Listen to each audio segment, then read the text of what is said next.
Every bird landing on that feeder already knows its place, before its wings even fold, before a single seed is even in reach. Somewhere in that flurry of wings and chirps, an order has already been decided, and it decides everything that happens next. There's an order playing out in your backyard right now. Who eats first? Who waits? Who never gets close enough to touch a single seed, no matter how long they sit there? It's invisible until you know how to look for it, and once you do, you'll never watch that feeder the same way again. Every landing, every retreat, every second of hesitation suddenly means something. By the end of this video, you'll know exactly which bird in your yard is really in charge, and it's probably not who you think. Some of the smallest visitors at that feeder are quietly writing the rules for every other bird involved. Because the answer isn't about size, it isn't even about who arrived first. The bird you'd expect to win based on nothing but its wingspan often doesn't win at all. Something quieter is deciding the order, a kind of memory and a kind of math running underneath every visit to that feeder. It's a system built over weeks, sometimes months, of watching, testing, and remembering exactly how every other bird responds. And once that order is set, breaking it can cost a bird more than a missed meal. It can cost the one thing a small bird can least afford to lose in winter: energy. So let's find out who's really running your backyard, and why the answer changes everything you thought you knew about that little feeder swinging quietly outside your window. Backyard birds sharing a feeder aren't a random crowd. They're a society with fixed ranks. Researchers studying flocks of chickadees and titmice have mapped these orders precisely, counting every displacement at the feeder. Who feeds first, who yields, who never challenges a higher-ranked bird twice. The order isn't guessed, it's measured, encounter by encounter. Take the black-capped chickadee, the bird most likely to bully its way to the top of that order. It weighs about 11 grams, 2 coins in your pocket, and yet it can outrank birds twice its size, simply by refusing to back down first. Chickadees also carry an extraordinary memory, the same kind they use to recall thousands of hidden seed caches scattered across your yard. Each autumn, the part of their brain responsible for spatial memory actually grows to handle the load. And that memory doesn't just find food. It tracks faces. It remembers exactly who outranked who, weeks after the last encounter ever happened. In winter, this hierarchy stops being polite. A chickadee can burn through nearly 10% of its body weight in a single freezing night just staying warm. Every wasted second near a feeder burns energy a bird can't replace by morning. A subordinate that challenges the wrong rival can lose the calories it needs just to survive the coming night. A new bird arriving at an established feeder won't just walk in and claim a seed. It will watch, sometimes for days, learning the order from a safe distance, studying who yields to whom before ever attempting to join the flock at all. But here's what almost nobody expects. The bird at the very top of the hierarchy is rarely the largest one there. Titmice and chickadees often outrank birds nearly double their weight, not through strength, but through sheer aggression.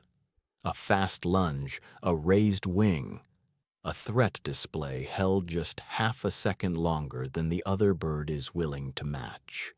Dominance, it turns out, isn't measured in muscle. It's a bluff, one that's been called and won 1,000 times before you ever hung that feeder. Every clash is usually decided before contact. A flick of the tail, a raised crest, a held stare. These signals settle most disputes without a single feather being touched.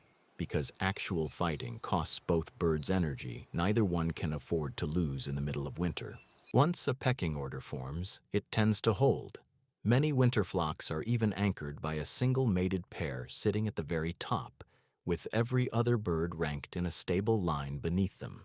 The same order, morning after morning, week after week, for an entire winter. Strangely, this hierarchy doesn't break the flock apart. It holds it together. Chickadees, titmice, and nuthatches often move as one mixed group through winter, and their alarm call carries real information. The number of short notes at the end tells the whole flock exactly how dangerous a predator is, even while every bird quietly keeps its rank intact. Low-ranked birds pay a real price for their place. They feed less often, more cautiously, and spend more time watching than eating. In winter, that difference in access can decide which birds carry enough fat reserves to survive the season, and which ones simply don't reappear in spring. Watch closely and you'll notice something else. Subordinate birds almost always feed from the feeder's edges, never the center, keeping a clear escape route open at all times, just in case the bird above them decides to remind everyone who's really in charge. By the time winter tightens its grip, every visit to your feeder has already been negotiated, ranked, weighed, and settled, long before the first bird of the morning ever lands. So which bird is really running your backyard? Not necessarily the biggest, not the loudest. It's the one whose bluff nobody has successfully called. The bird that has quietly won every contested perch, every disputed seed, without ever needing to prove it twice in the same week. That feeder hanging in your yard isn't just a snack stop. It's a stage, a small, ongoing performance of rank, memory, and risk, replayed every single morning whether you're standing at the window watching or not. Every landing you've ever half noticed was actually a decision made under pressure, by a bird doing math you never knew it was capable of. Every bird on it is running a constant calculation: how much food is worth, how much risk, and whether today, this exact morning, is finally the day to challenge the bird sitting above it. For the birds at the bottom of that order, a single bad winter can be the difference between holding their place next spring or never appearing at that feeder again. The hierarchy isn't cruelty. It's the only system that lets a limited number of calories keep an entire flock alive, spreading survival across the group instead of letting every bird gamble alone. And for the ones at the top, that rank isn't guaranteed either. It's a paid-for position, one confident display, one successfully won standoff, one uncalled bluff at a time, renewed every single day it holds. Lose that streak once, at the wrong moment, and a lower-ranked bird will notice immediately. The next time you fill that feeder, you're not just feeding birds. You're setting the stage for a hierarchy that's been quietly running in your backyard the whole time, with its own ranks, its own rules, and its own quiet stakes, playing out just beyond your window. So take a closer look next time you're at the window. Watch who lands first, who waits at a careful distance, and who never quite gets close enough to the feeder to touch a single seed. And try to guess, before it happens, which bird gives way first. Have you noticed a bird in your own yard that always seems to be in charge, the one that never gets challenged twice? Tell us about it in the comments below. We'd love to hear exactly which species is running your backyard.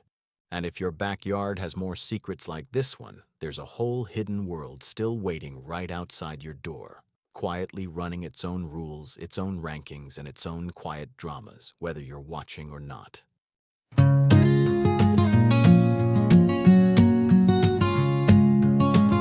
Said I'm having a barbecue, just me and a few good friends. No need for invitations, sure, if you can.